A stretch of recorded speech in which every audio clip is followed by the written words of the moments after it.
1000 కోట్ల మూటలు ఆపండి మీ మాటలు. తెలంగాణలో అధికార విపక్షాల మధ్య మాటల యుద్ధం పీక్స్ కు చేరింది. సీఎం రేవంత్ రెడ్డి ఢిల్లీకి మూటలు పంపుతున్నట్లు తన వ్యాఖ్యల్లోనే ఒప్పుకున్నారని బీఆర్ఎస్ ఆరోపిస్తూ ఉంటే మీ పార్టీ ఫండ్స్ లెక్కేంటో బయటికి తీస్తామంటోంది కాంగ్రెస్ పార్టీ. దేశం కోసం 3 తరాలు ప్రాణాలు ఇచ్చిన గాంధీ కుటుంబానికి డబ్బులు ఒక లెక్కనా?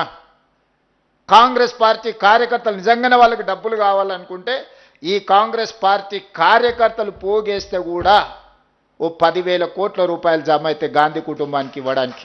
మనమందరం గాంధీ కుటుంబానికి ఒకవేళ ఆర్థిక అవసరాలు ఉన్నాయి అని అంటే తలా ఓ చెయ్యి వేస్తే తెలంగాణ నుంచి ఒక 1000 కోట్లు పోగేసి ఇవ్వగలిగిన శక్తి ఈరోజు కాంగ్రెస్ పార్టీ కార్యకర్తలకు ఉన్నది. కాంగ్రెస్ నేతల శిక్షణ తరగతుల్లో ముఖ్యమంత్రి రేవంత్ రెడ్డి చేసిన ఈ వ్యాఖ్యలపై బీఆర్ఎస్ విమర్శలు గుప్పిస్తోంది. తెలంగాణ సంపదను, ప్రజల సొమ్మును దోచి గాంధీ కుటుంబానికి పెడుతున్నారని ఆరోపించారు బీఆర్ఎస్ నేతలు.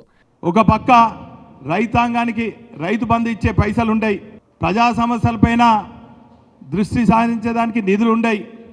కానీ నిన్న గొప్పగా చెప్తాడు, 2 రాష్ట్రాల డీసీసీ అధ్యక్షుల సమావేశంలో 1000 కోట్లు మాత్రము కాంగ్రెస్ పార్టీకి డొనేషన్ ఇచ్చేదానికి, కాంగ్రెస్ పార్టీని కాపాడేదానికి మరి 1000 కోట్లు వెచ్చిస్తారట. ఇవన్నీ కూడా ఏ తీరుగా వెచ్చిస్తారు రేవంత్ రెడ్డి గారు?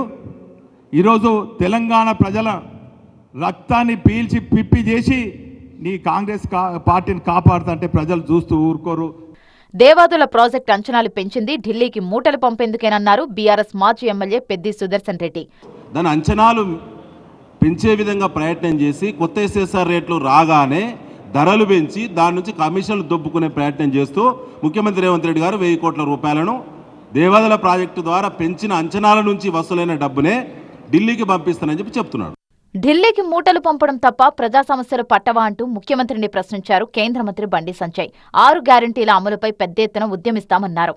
బీఆర్ఎస్, బీజేపీ నేతల వ్యాఖ్యలకు కౌంటర్ ఇచ్చారు కాంగ్రెస్ ఎమ్మెల్సీ అద్దంకి దయాకర్. ముఖ్యమంత్రి గారు గాంధీ కుటుంబానికి గాని, కాంగ్రెస్ పార్టీకి గాని అవసరం వస్తే తలా ₹1 వేసుకొని 1000 కోట్లైనా జమ చేసిద్దామన్నది వీళ్ళకి అవినీతి అక్రమాలకు సంబంధించినట్టుగా కనబడడం అనేది విడ్డూరం. ఎందుకంటే ఇవన్నీ కూడా ఇలాంటి కేసులే. బీజేపీ అయినా బీఆర్ఎస్ అయినా ఈరోజు ఏ విధంగా ట్రోల్ చేస్తుండ్రు, ఏదో ప్రభుత్వం నుంచి నిధులు వసూలు చేసేదో ఇస్తారన్నట్టుగా ప్రచారం చేయడానికి మీకు సిగ్గనే ఉండాలి కనీసం.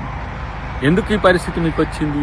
రెండవది, మీ పార్టీల యొక్క ఆదాయం, ఆస్తులు ఎంతో తెలియదా? టెక్నికల్గా 800 కోట్లు బీఆర్ఎస్ పార్టీది, 10,000 కోట్ల పైచిలకు వాళ్ళ పార్టీ చందాలు ఉన్నాయి. మీలాగా కాంగ్రెస్ పార్టీ ఇలా 145 సంవత్సరాలైనా కూడా మాకేమా నిధులు లేవు. 10,000 కోట్లు జాతీయ పార్టీకి లేవు. ముఖ్యమంత్రి వ్యాఖ్యలను బీఆర్ఎస్, బీజేపీ నేతలు వక్రీకరించడం సరికాదంటున్నారు కాంగ్రెస్ నేతలు.